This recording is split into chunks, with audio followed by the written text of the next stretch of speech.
All right, all right. Welcome back to the Kendra Crump Show, aka the HNIC, because I am the head nigga in charge. Put some respect on my name, y'all. All right, so I'm always getting like new guests.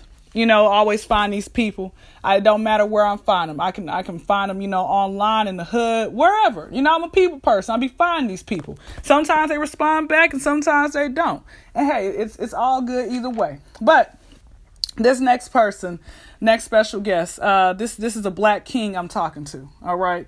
If you've ever heard of the song, Fast Like a NASCAR, She Ready Now, Fresh on the Block and Gotta Get Mine, you should already know who I'm talking about. If you don't know who I'm talking about, you too young to be listening to this, but I still think you should listen to it anyway, okay? Because he's about to drop a bunch of gems. All right, I'm talking about rapper Kafani, okay?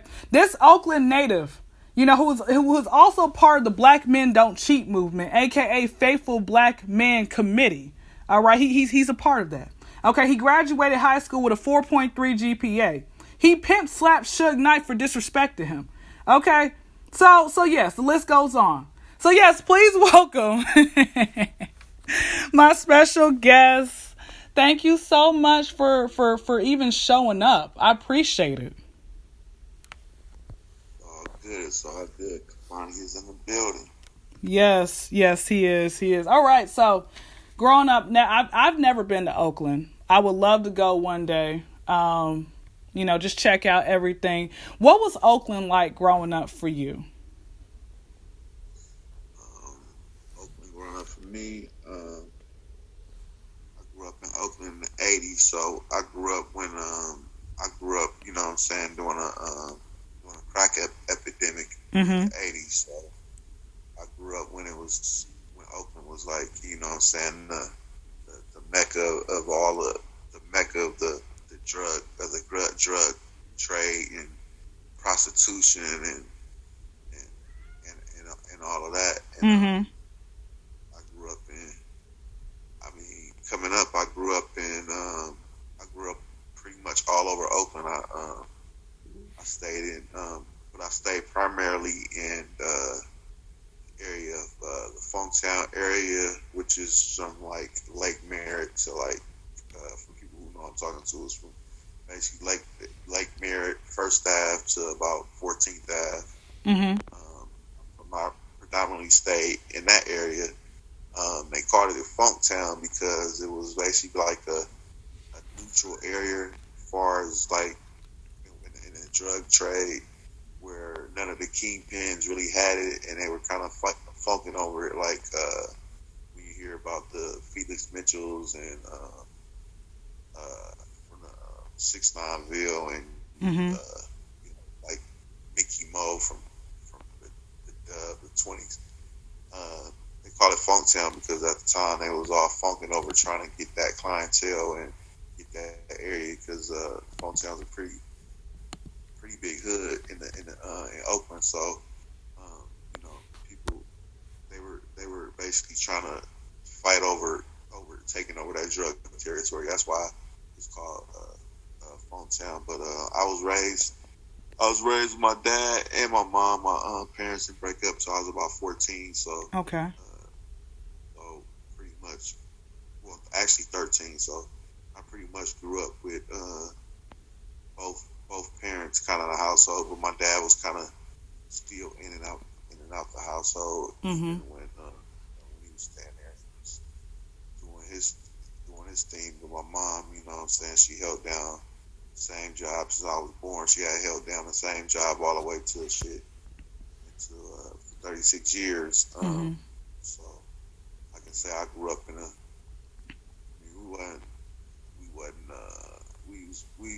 I can say I grew up without missing a meal or having the lights cut off or nothing like that. So I can say I grew up pretty good. I can say I grew up I grew up pretty good compared to some people. You know what I'm saying? So most definitely, and that's actually key right there, because it's always that stereotype when it comes to people who are rappers or black or whatever. I'm like, no, not everybody's life was like that. Not everybody's life was like that. Now, earlier you mentioned growing up in the crack epidemic. Did your parents do their best to shelter you from that, or did you see your fair share? Like first time you remember vividly seeing, oh, that's cocaine. Like, was that your reality at any point? Um, I mean, let me see. When coming up as a youngster, I kind of, you know, my dad dibbled and dabbled with it. Mm-hmm. My dad dibbled and dabbled with coke and all that. I mean, crack. I knew the, I knew the smell of it or whatever. I knew what time it was. You feel me? But I really didn't. My family members and shit was crackheads, but I mean, just around me, I wasn't around no just integrated with my mom and all that. I wasn't around no crackheads like that. I mean, it was crackheads around, so I seen it, so I know. You feel me? I knew, but it wasn't in my household growing up. Got it. Your dad was real respectful about doing doing it. If he was to do it, he made sure not to ever do it in front of you or anything like that. Nah, ain't nobody did no crack in front of me or none of that. I just think I think in the '80s, crack was more of a thing like how motherfuckers sipping syrup nowadays. Mm-hmm. In the beginning of the crack epidemic, I think it was more of a get fun popular drug that like pretty much everybody did in the beginning until it started fucking motherfuckers up, and then until motherfuckers start fucking motherfucking families up, and motherfuckers was getting strung out and getting hooked on it. That's when it got bad. But in the beginning, it started off as freebasing, and then it wasn't viewed as a negative thing in the beginning. Mm-hmm. It was like a recreation in the beginning. Then it turned out to you having crackheads and people damn near want to sell their kids and do all the other type of shit. Mm. I didn't go through. I didn't go through none of that. As far as with me directly with my family, mm-hmm. with my mom and dad, I didn't go through none of that type of stuff. Nor was none of that ever brought to me in my face. Mm-hmm. Okay, and that's good. See, you know. I'm glad that never happened to you. It's always little things that we can always say that we can count our blessings on and everything else. So were you an only child? Nah, I wasn't the only child. It was me and my sister. My sister,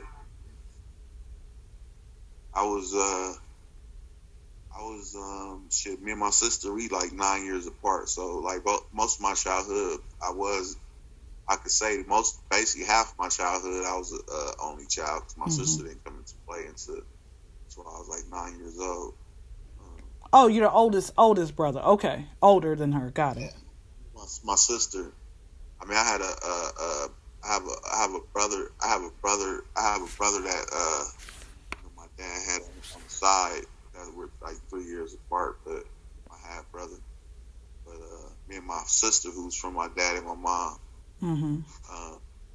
Was around. We like 9 years apart. Got it. Okay.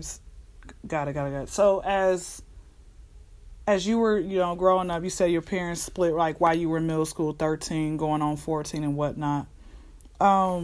Did you opt out to go say, hey, I want to go live with moms or stay with moms, or whose home did you get a chance to pretty much spend your most time over there? You already know you have to go. I mean, at them times, anytime, you pretty much about to be staying with your mama. So I was with my mom. But I can't say that. I was.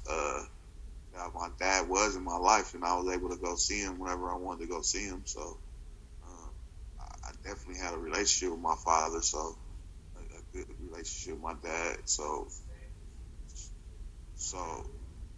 I was with him until I was 13. So I was at an age as a teenager coming up that when I wanted to see my dad, I was able to go see him and go spend the weekend with him, or if it was the summer months or whatever, I'd be able to go out there and stay longer and go as I please.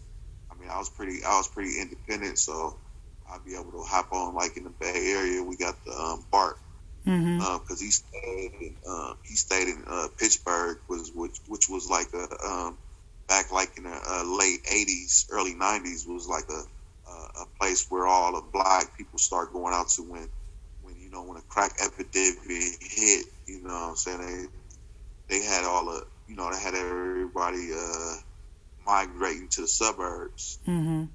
Black, certain blacks migrated to the suburbs in the early '90s, and they start moving out towards which is called Pittsburgh and Antioch. So you got Oakland, you got Richmond, you got San Francisco, you got all these areas. So the people who had good jobs or wanted to buy a house, or they might have been hiding from somebody or whatever. They migrated out towards Pittsburgh, and then finally out towards to Antioch. So that's the area that when I was a teenager coming up, that's the area that I went to when when I left Relief.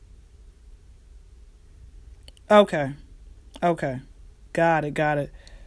All right, but we went to and wasn't going out to Pittsburgh and all that type of stuff in those early '90s. There wasn't nothing going on out here. I currently stay in that same area right now. Okay. Ain't too much going on like that. I mean, as a young kids nowadays, grew up out here. They, it ain't nothing really bad going on. It's pretty chill. That's me.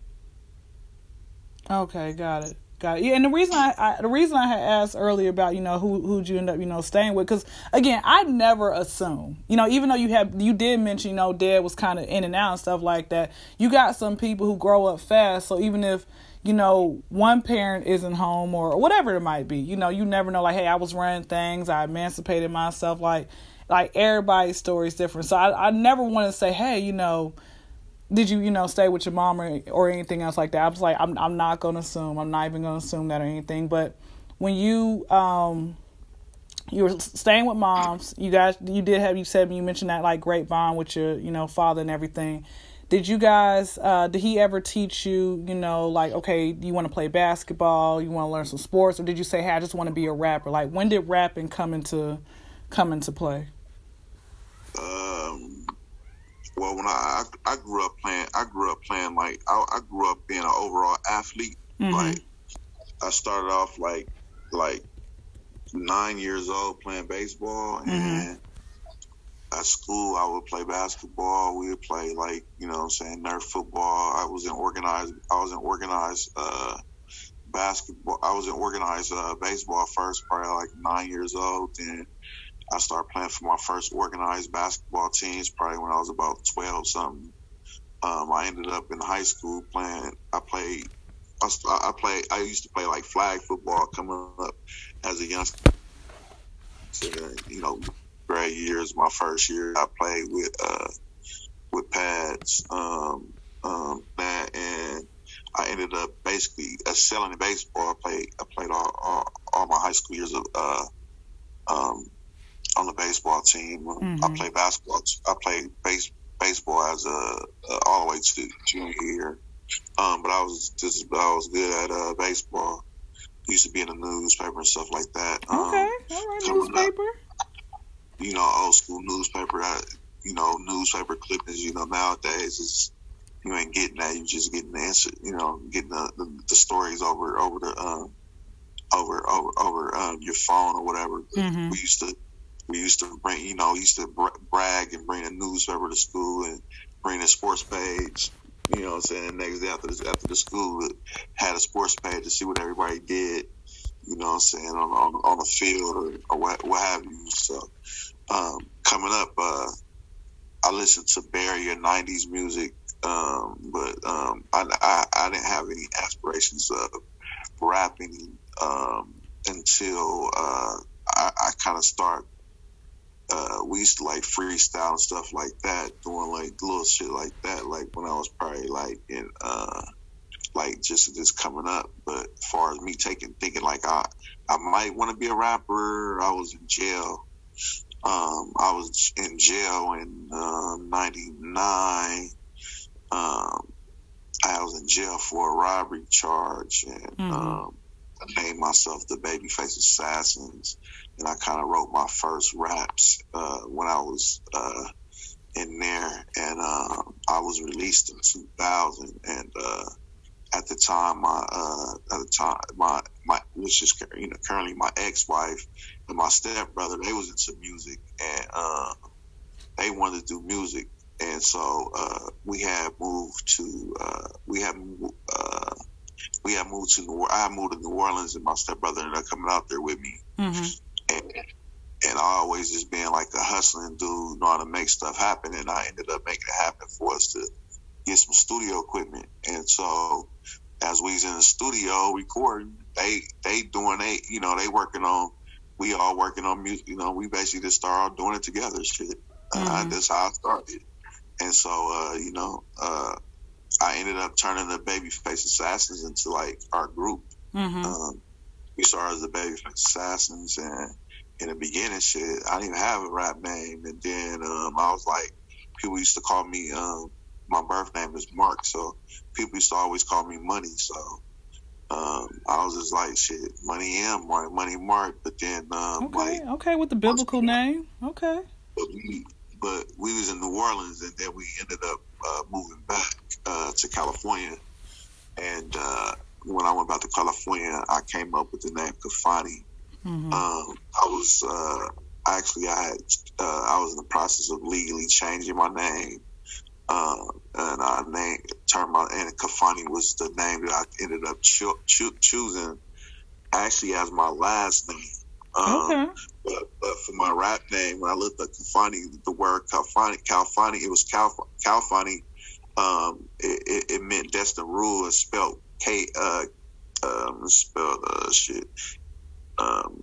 it's actually spelled Khalfani, and so I ended up taking the H and the L off and coming with Kafani with a pronunciation, because that's what that's how it sounded, and it meant destined rule. And I just took the H and the L off to be Kafani to make it easier to pronounce, and so that's how I took the name as Kafani, and it means destined to rule in Swahili, because it was the Khalfani is Swahili for destined to rule. And so I just took my little twist and took the H and the L off, you feel me? And it was Kafani. And so that's kind of where I started out in the music. That's why I started out with doing my music. And of course it just, took off. It took off, it elevated into this, started taking on. Got it. A couple things that you mentioned. Let's because when you mention, baseball, basketball, I'm like, wait, I gotta know who your top 5 are, okay? So let's talk basketball. Excluding yourself, MJ, Kobe, and LeBron, all right? Give me your top 5 favorite basketball players of all time in no particular order. You said my favorite? Top 5 in no particular order.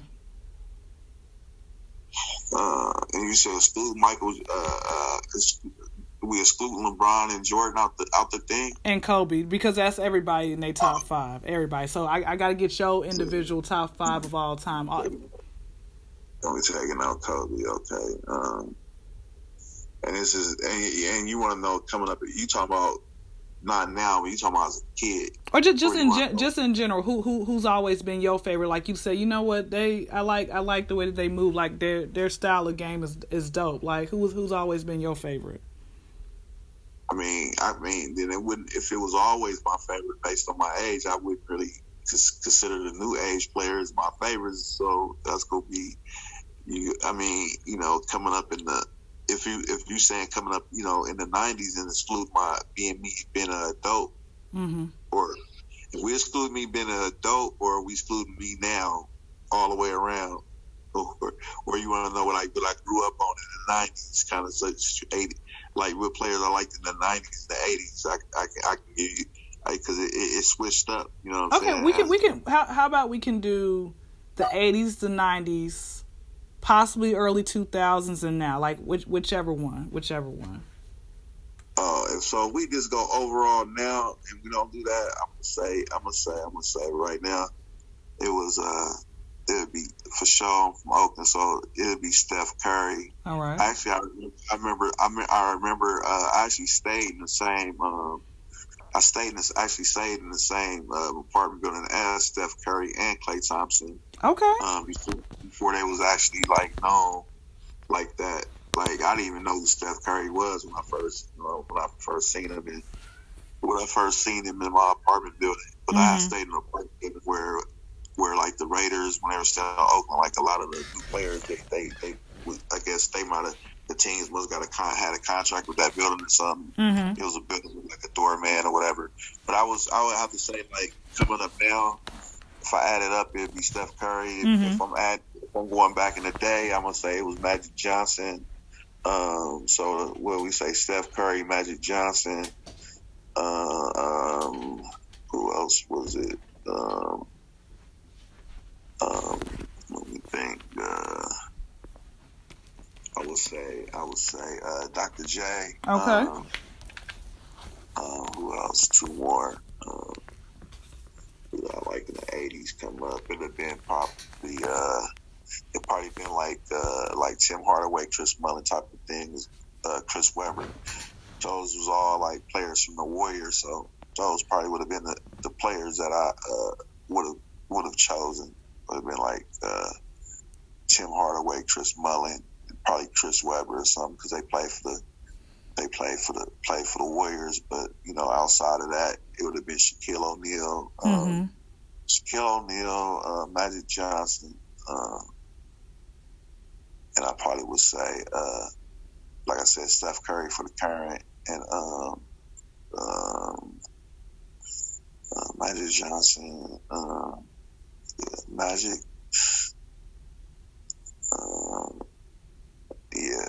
It'd have been Magic. Iverson. Okay. I was waiting for you to say him. Now I was waiting for you to say him. I like Iverson. So I would say Magic, Iverson. And I said somebody else too. Shaq. So we say that. Then we'll say Steph. And we'll have one more. We'll have to go with Tim Hardaway from the Warriors. Okay. And did you ever get a chance to meet any of those your top five from the ones that you grew up with that you just named? Did you ever get a chance to meet them or even play with them, shoot hoops, with them or anything? I didn't get the chance. I wasn't fortunate enough to do none of that. I still haven't, in my top five, I still haven't met none of those players besides Curry. But the only player, the back in the day players, I never met. But I met Curry, of course. He was my neighbor, so. Of course. Well, it's never too late. You might just run to Chris Webber, maybe at CVS, and then y'all just get to talking. You never know. He's like, hey man, I'm a fan of you. You never know. Like anything is possible. Let's talk about baseball. Give me your top 3 to 5 favorite players in baseball. It was Jose Canseco, Mark McGwire, Ricky Henderson. It's my favorite players. Okay. All right then. All right, moving on. You mentioned you had got locked up in '99 for the robbery. Yeah. Was it wrong place at the wrong time, or did you have like a snitch or did you just had a bad feeling prior to you getting arrested? No, I was just doing some stupid shit. I can talk about it past. I ain't got time for it, but pretty much just shit. We used to just kind of see people going to the ATM machine or certain shit and follow them, but it was more of I kind of learned the white collar game at a young age. So my boys or whatever, if we rob somebody, I would basically get that. I wouldn't trip on a little amount of money we would get. I'd be more enthused with getting the personal information and. Mm-hmm. You know, I was the type of motherfucker that'll call back after I robbed you and play like I was the police and get your other information to get your to when you called in your credit cards and stolen, I double back and call in and get them sent to it. So like I was dumb at the time because I was young, didn't understand, but they really wasn't on white collar crime back then. But I get the address sent to my damn address. To my apartment building to another apartment and get the car sent and go use them, motherfucker. That's funny. I was running like that. That's actually that's hilarious. Like I didn't, cause I guess I'm just trying to. I was ahead of my time. I was ahead of my time. You were. Before they even had laws against the shit. I was doing this shit crazy. So wait. So just let me ask you this. This might sound like a dumb question, but it's okay. We rolling with it, okay? Even though there weren't laws, against it at the time, how did it like come up to the point where you ended up getting caught? I got caught. Shit. I got caught because I think if they might have had we was just using their credit card, so they might have. I think on the first case, the dude that I was with was supposed to throw the shit in the garbage can because we had followed somebody who was business owners, and I think it was pretty much like motherfucker that's like threw the bag out in the middle, just threw the bag out in the street, just not worried about it. And I guess somebody turned it into the police, so I guess they might have. I think they fingerprinted the bag, mm-hmm. and then I think they fingerprinted the bag. I believe they might have found the bag and probably fingerprinted it, but I know we had this dumb shit. I had called the people playing like the police from some females, because after we did a robbery, we went to these females' houses, and so we went and called from their home line and played like the police doing the same thing in the information. But I wasn't tripping because I called from these girls' lines. But of course, it had our real. They knew I don't know. I guess they might have knew our real name because the police probably hit their house first or something, like looking. And so that's kind of how we got caught, and then basically using the cards, mm-hmm. and basically using the cards, and then sending the cards to my address, and then I was using my name as an authorized user, not tripping. So they pretty much had my name. So I mean, they put 2 and 2 together, and then on my crime meet, they had his fingerprints because we both had kind of like been arrested before as a juvenile, as teenagers, 14. Mm-hmm. Yeah, I got arrested because me and my boy, this white dude called us a nigga, and so my boy had choked him, and shit. He's like, bro, shit, man, take this nigga bike, because I had my bike had got stolen, so we took his bike, and then when he ended up going to school, he started high school, and the dude that he beat up and we took his bike called the police on him, and they arrested him, and then he basically told me and said that I had the bike, and oh my gosh. So then the police called my mom, and you know what I'm saying? So when I came home, she got in my ass. I was 14, got in my ass something about a stolen bike, and I had to go to Albany. We took the bike back to Albany police station, and I ended up getting booked. They didn't end up doing that to it, but that was led to me basically. I never was charged with the robbery, but that should still pop up. Like I never even really knew, because I never knew the whole seriousness of it, because I just felt like we was kids and we just got into it.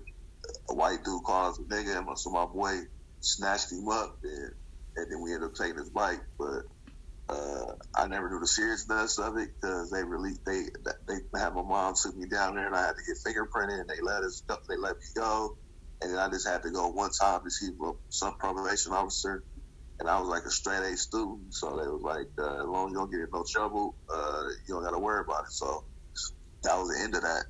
But I never knew that that robbery was on my record, so they had my fingerprints, and the other dude that was involved with the robbery with me, he had been in jail before, so he was still a juvenile when we did the crime. I was actually 18, so I was being charged as an adult. He ended up like going like the juvenile. He had to do the juvenile thing, and I did a year. I did a year in county, and I think he did like a year in the boys' ranch, and the little boys' ranch they got in Oakland. But yeah, after they got us off the fingerprints because the bag, all the receipts in the purse and all that shit. Motherfuckers just like kind of just we just like threw it in the middle of the just threw it in like basically we got thrown kind of like in the middle of the street, keeping it pushing. It wasn't no thinking involved. So between that and the female houses, and they knew our real names and all that. That's kind of how we got caught up. Got it. When you were in county, go ahead. But no other like whatever robberies I ever got charged with or nothing like that. And when they raided my house, they found the hella shit from hella different robberies. They could have really if they pressed issue. But when they raided my house, it was a different county that came and raided my house. So luckily, it wasn't the same county. They could have pursued us as way more robberies than what they put on. They just got us for the one. So thank God for that. And I got ended up getting like a year for that shit. Got it. We both got a year for it. Good time and all that type of stuff. You get out like 7 months. Mm-hmm. Oh yeah, of course. When you were in county, did you have any friends or family come visit you, or you pretty much did that entire, time by yourself? Shit, mom took out a loan and bailed me out and got a lawyer. So I was out on bail for a little bit, and then I had to end up turning myself in to go do it. And of course, my mom's came to see me. She was just my girlfriend at the time. My ex-wife came to see me when she was in town, and my homeboy came to see me. Pretty much, moms came to see me faithfully, as any real mom would. Mm-hmm. Yeah. So, and I went to like this little ranch thing, so it wasn't nothing. It wasn't nothing at all. Okay. Well, that's good. It wasn't nothing that's gonna scare me from going to jail. But it was like that. Mm-hmm. Got it. I was basically kicking it, shit. Hanging out. Did you ever see anybody that you got locked up with, during that little county stint? Did you ever see them later on down the line, like, hey man, I think I remember you? Like, did you ever see anybody, or after that was it? That was it. All the time. I used to see people I was locked up with throughout the years. Mm-hmm. Yeah. Okay. That's one thing you gonna see. You gonna end up running into people you locked up with. If you was locked up, a few times, you'll end up running into people you was locked up with. Okay. But I never end up taking somebody I was locked up with and got out and they was like my homie or something. Like, chill. Nah, I ain't never been nothing like that. Yeah. It's always just been, I was locked up with him. We was cool while we was there, and once we got out, we went back. You go back to your regular life and hanging with your regular peoples. No, of course. But then again, like I said, everybody's different. I figured that you probably didn't become homies with the people, but I said, you know what? Let me, stuff like that. So, Um, when did you see yourself like? Okay, so you get out in 2000. You said that you actually had decided to write rhymes and everything else while you were locked up and stuff. Is once you got out, did you already have it in your mind? Say, okay, whatever I need to do, I'm gonna go ahead and just try to like whatever record label I can get. Like, were you pretty much hustling every day until you got to where you need to be, or did it take a lot longer than you think it was going to end up taking? Nah, that shit ended up taking a little bit longer because I ended up when I went to New Orleans, I was one of because I originally went out of high school, I was going to San Francisco State, and so then when I got out of jail, my ex-wife had got me enrolled into University of New Orleans, so we did New Orleans, and then I ended up getting in trouble out there, and so while I got in trouble out there, I ended up getting in trouble out there I ended up catching a case out there while I was out going to school, and then some way the detective out there ended up finding I was on probation. They violated my probation, and I ended up kind of like going on the run for a few years, and ended up going to prison for 2 years, in which I went to prison in 2002 and was released in 2004. But while I was out, I was get my music. I came up with an album and all that. And I released the album while I was in jail. And then, we still like underground networking, but we were dealing with artists that was kind of out at the time. Mm-hmm. We was dealing with, we had did songs like with Too Short, Cuckoo Cow, like Badass, Razzcast, Yuck Mouth. We had did songs with some heavy hitters, and I ended up going to jail. And I got out in 2004, and then when I got out in 2004, that's when I like took it heavy. Got really into it, and that's when the hyphy movement was just starting out. Like, this is right before Mac Dre got killed and all that. And I was already networking. I was networking with artists that I had met before I had went in, and then I had started networking with them. And me and my boys, we clicked up, put our shit together, and I just was tied in with the rappers that was popping at that time. That was from Oakland in the area, and I kind of just hooked in with them and just started really. That's when my grind really started in 2004. Is when I really started grinding and doing my thing. Within 6 months, we was we had grinded. We had we got to the point to where shit we was on a local radio station, KBL, and students started. We was really hustling. 2005. All of 2005, 2006. Mm-hmm. And then I ended up coming I was, we in a group, and then my boy in my group, he had to go out of town and leave for a little bit, and I ended up making Fast Like a NASCAR at the end of 06. And that shit took off, went crazy.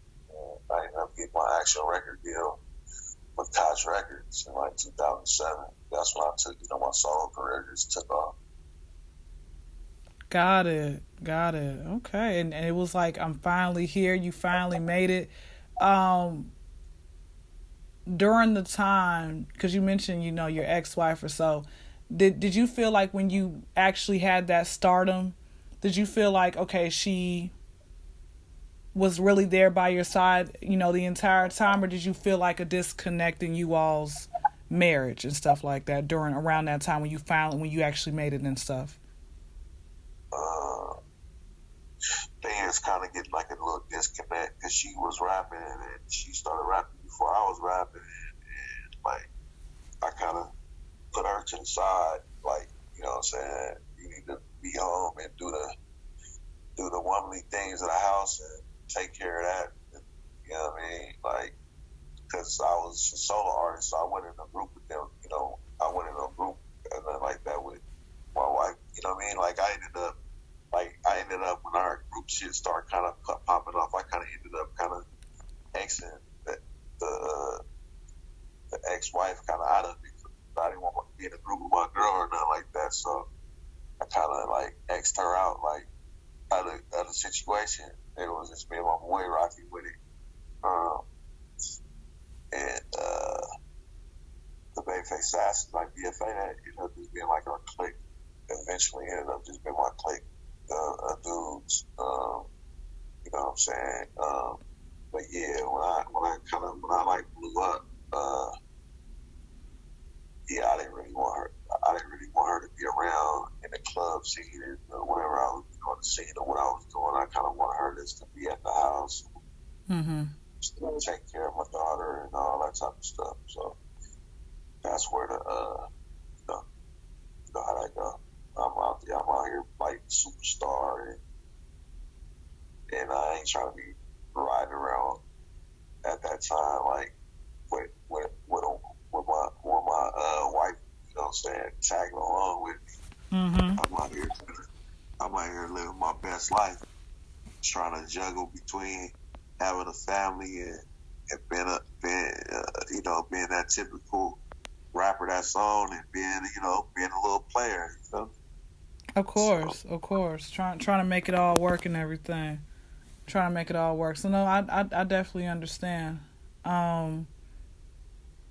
Definitely understand. Well, I'm very glad that you decided to say, okay, I'm not. Was it once after you made it, or when you started to see yourself climbing up on top? Is that when you said, okay, I'm no longer going to, violate my probation. I'm going to be on the straight and narrow. Or were there times where you felt like that urge to go back to your old ways? I never went back to no robbing or nobody get none of that shit. I ain't never went back to that. I was just on some different shit. I mean, as I said, my game evolved as far as like hustling. My game evolved kind of into, some white collar type shit. As time went on, my game evolved.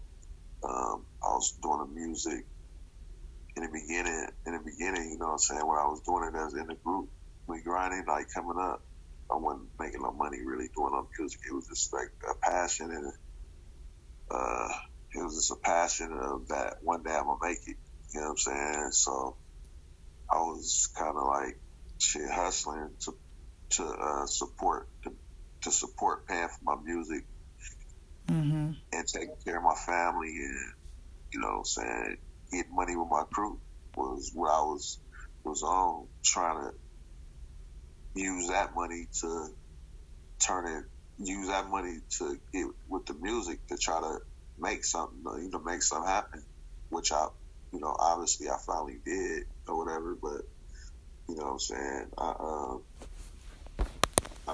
I kind of went a whole number of years without, I think I called it like, I had called like a gun case of small shit like that, but I did like end up doing like house arrest on it, but I never did no jail time, like no real jail time from 2004 all the way to, I didn't end up going back, it was like a whole decade before I ended up actually going back to jail. From the time I started rapping, like really doing my thing, like I had like a whole 10-year stretch and out popping and everything before I ended up, catching like a case and want to do some real time. Of course. Okay. All right then. Well, happy Father's Day to you and everything. How many children do you have? I have 2. Okay. Do you want any more? Or you like I'm cool for right now? Shit, I'm like pretty much cool for right now. I got 2 15-year-olds, boy and girl. So. Oh, they twins. Okay. All right, twins. Oh no, they ain't twins. Okay. Well, with that being. Twins, all listen, that's what what I was gonna say. It's been such they about 6 months apart. No, it's all G. That type of stuff happens. I was gonna say it's so much more. I want to dig, a lot deeper and everything. But I did want to, kind of wrap it up and come back for a part two at another time. But I want to wrap it up by a fast five. This is my favorite part of, of the interview. The fast five random questions that just I can, come up in my head. And I just want to, just so your audience and everybody out there who isn't too familiar with you, they can get to know more about you. All right? So, question number 1 is, what's a good ass day for you? Like a really, really great day for you. Like it can start at night, it can start in the morning. Like what's a good ass day for you?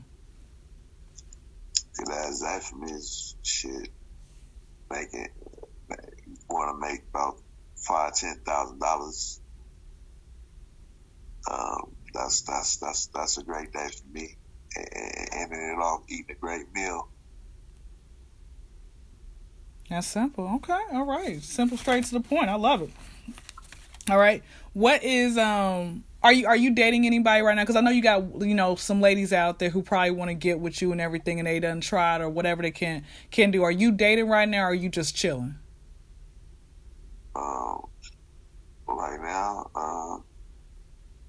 I'm chilling. I have a few people I talk to, but I'm just, I just been chilling. You know what I'm saying? If the right situation come my way, I don't know.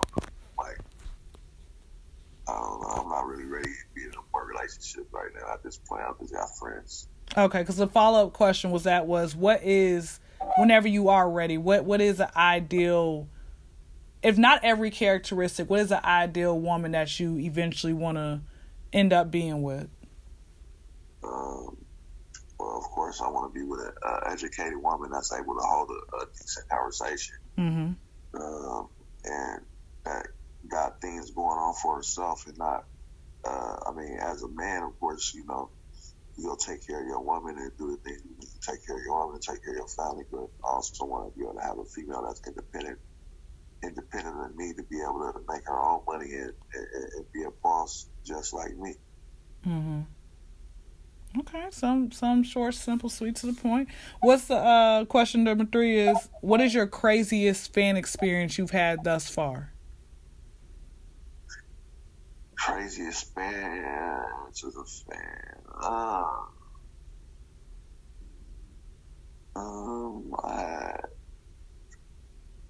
I had some females a few years ago. They were young, like high school kids. They met me and was like crying and crying because they seeing me shaking and all that type of stuff. That was kind of interesting. Like I'm like, damn, they really on me like that. You know what I'm saying? Because sometimes you don't realize like how much of an impact you are in certain people's lives when you're in the moment, and Mm-hmm. so you kind of figure out when you disconnect and you get the chance to think back on situations. Mm-hmm. And that was like a big one. And then just on the wild side, just having like a fucking foursome, was like 3 females at the same time, just want to mess with you because you is who you is. The crazy when I had to force them, it was the chick. They would not let they wouldn't let my cousin and nothing get involved. They just wanted me and one of the chicks in there. I got something for Gucci. She really had Gucci man tatted on her pussy. Wait, what?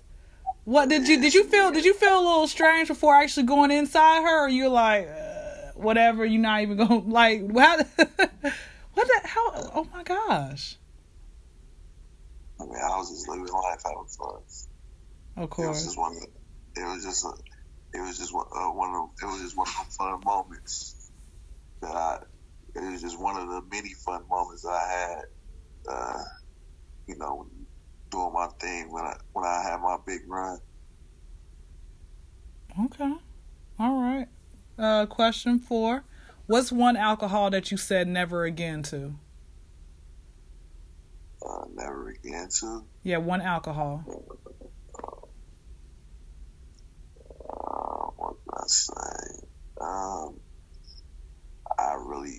I don't know. I'm a Patron drinker. I mean, I used to the only thing that used to get me messed up pretty bad was what they call them things. The hell is it? I'm trying to remember. I'm trying to remember the name of it. Is it a fancy name? Yeah, it's just a regular drink that everybody get, but Hypnotic. It's mixed. It's not hypnotic, but it's just a mix of different alcohols with brown liquor. Fuck, I can't remember. Four Loko? No. Oh, okay. Damn, it's on the tip of my tongue. It's on the tip of my tongue, but it was a drink that always get me messed up because it was mixed and it had dark liquor, and I know I kind of ended up turning to like tequila, like Patron, and you know, I might like a cranberry and vodka, but this particular drink is a simple drink, and I'm trying to remember the name of it, but every time I drank it, I end up drinking too many of them, and I get fucked up. It's a mixed drink, dark. It ain't a Cadillac, but damn, what's the name? I can't even remember the fucking name. Hey, so you know what's gonna happen when I upload this? People gonna be shouting it out like in the comments saying it was this drink. That's what's gonna end up happening, and then I'll send you a message saying, okay, I think we on the same page. But let me go to the last question. What was your very first car, and what happened to it? My very first car was a 85 Ford LTD station wagon. I ended up selling it to one of my homeboys. That was my very first car. Was a 85 LTD station wagon. Okay, all right. Well, there it is. Well, go ahead. Thank you so much for this interview. Go ahead, shout out all your social media, everything. Tell people what you're working on. What can they expect from you, from here until the end of the year or so. My social media is just Kafani, Kafani. I'm on Instagram, I guess, Twitter. What else under that name? Facebook, I think it's Kafani. Twitter got so much stuff. My artist page is Kafani the Ice King. That's Kafani, DAICEKING. I think it's Kafani 510. Those are my pages on Facebook. Yeah, we just trying out the new Clubhouse stuff.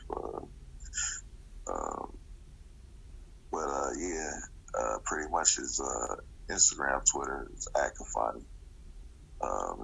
Facebook, you can search Kafani and you'll find it. Okay. Any new projects coming out that we should, can go stream on Spotify or anything that's coming out by the end of this year?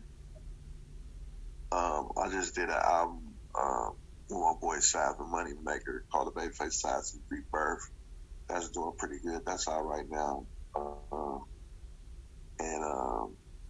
I got a new single out with Nesta Farrell called 50K called Bags $1 Million. That's out right now. Right now I'm just working on. I got some big move. A pretty big name artist sample my hits fast like a NASCAR. So that's really something big that's about to drop. I can't speak on it really. I can't speak on it at this time right now, but hopefully by the time it's dropped, or I think that shit gonna drop like the end of April, top of May. So that's about to be super big. And I'm just right now I'm just working on my project, working on a new project. That's pretty much it. I mean, I tend to drop music here and there, just out the blue. So I got studio at the house, whatever. I can crank out some music, whatever, and just drop it. But I'm just working.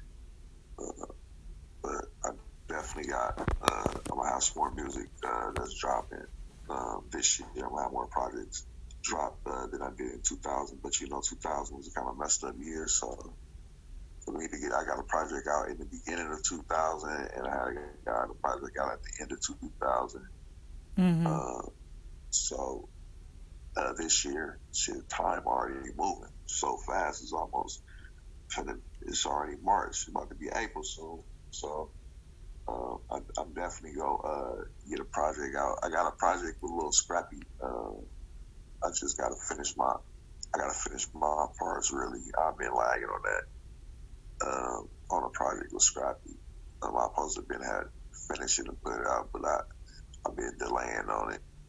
But I got a project with Lil Scrappy, that EP, I had an EP with him that I need to finish up, which I'm about to finish that up and drop that, and I'm working on another solo project. Okay. And, that's pretty much it. Look at you! Look at you working.